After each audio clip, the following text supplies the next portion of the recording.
આજે ગુજરાત વિધાનસભામાં જે પૂરક માગણીઓ હતી, માર્ગ, મકાન, શિક્ષણ, અન્ન પુરવઠા, વાહન વ્યવહાર, આ બાબતમાં બે ત્રણ બાબતો એક ધારાસભ્ય તરીકે મેં વિધાનસભા ગૃહમાં મૂકી અને સરકારને એ બાબતમાં સુધારો લાવવા માટે ખાસ કરીને પ્રાઇમરી શિક્ષણ કે જે સરકારી શૈક્ષણિક સંસ્થાઓ છે એ સંસ્થાઓમાં ગુણવત્તાવાળું શિક્ષણ મળતું નથી.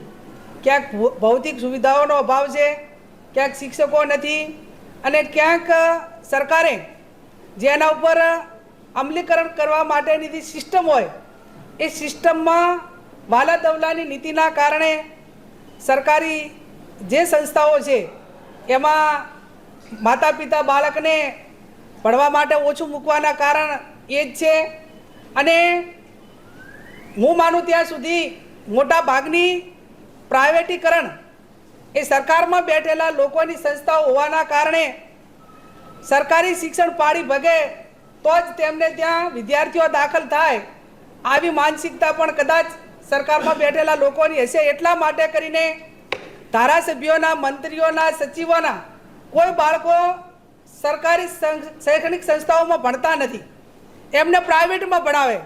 અને અહીંયા ગુણવત્તા ઉત્સવની વાત થાય, શ્રેષ્ઠ શિક્ષકની વાત થાય એટલે માત્ર મધ્યમ અને ગરીબ વર્ગ એ શિક્ષણથી જે ક્વોલિટીવાળું મળવું જોઈએ એ ન મળે, એનાથી વંચિત રહી જાય એવી માનસિકતા એ લોકોની છતી થાય છે.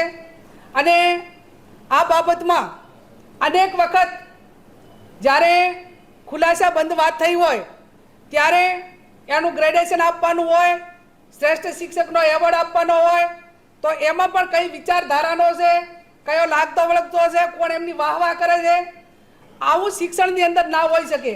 એટલે મેં સરકાર સમક્ષ એક વાત મૂકી કે તમને તમારી જાત ઉપર જ ભરોસો નથી અને જો જાત ઉપર ભરોસો હોય તો તમામ ધારાસભ્યોને જે સિસ્ટમમાં બેઠેલા લોકો એમના બાળકોને પ્રાઇમરી સ્કૂલમાં ને શૈક્ષણિક સંસ્થાઓની અંદર ભણાવવા જોઈએ. બીજો મારો મુદ્દો માર્ગ અને મકાન વિભાગનો હતો કે માર્ગ અને મકાન વિભાગમાં ગામથી ગામને જોડતા રસ્તા એ ગઈ વખત અને આ માર્ગ અને મકાન વિભાગની એક સિસ્ટમ હતી નીતિનભાઈ વખતથી કરીને કે દરેક ધારાસભ્યોને એમના મત વિસ્તારમાં 20 કરોડના જોબ નંબર એ ગામથી ગામને જોડતા રસ્તાઓ માટે આપવામાં આવતા. એક વર્ષથી જોબ નંબર આપવામાં આવ્યા નથી અને માત્ર 5 કરોડની વાત થાય છે. ગ્રામ્ય વિસ્તારના લોકો ટેક્સ ભરે છે, 100% પીએચ વિસ્તાર હોવાથી તમામ લોકો ખેતરોમાં રહે છે, એમના બાળકો ચોમાસાની અંદર સ્કૂલ સુધી જઈ શકતા નથી, રોજંદારનો એમનો જે ગામ સાથેનો વ્યવહાર હોય એમાં પણ મુશ્કેલી અનુભવે છે.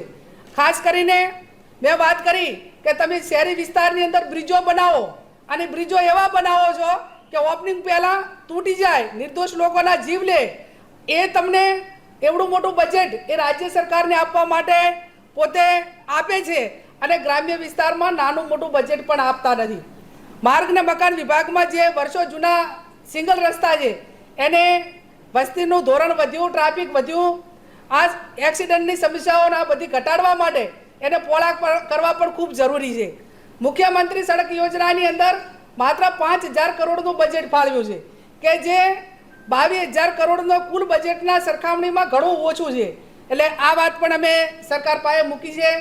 અન્ન પુરવઠા વિભાગની વાત તો એની અંદર રાજસ્થાનમાં દેશના વડાપ્રધાન જઈને એમ કહે કે રાજસ્થાનમાં બીજેપીની સરકાર આવશે તો અમે 450 રૂપિયે ગેસ સિલિન્ડર ગૃહિણીઓને આપશું. તો ગુજરાતની અંદર એમને 30 વર્ષથી ગુજરાતની જનતાએ જનાદેશ આપ્યો છે. તો ગુજરાતની વાત એ બજેટમાં ના થાય, વિધાનસભા ગૃહમાં ના થાય અને દેશના વડાપ્રધાન એ ગુજરાતના હોય તો એમના મોઢે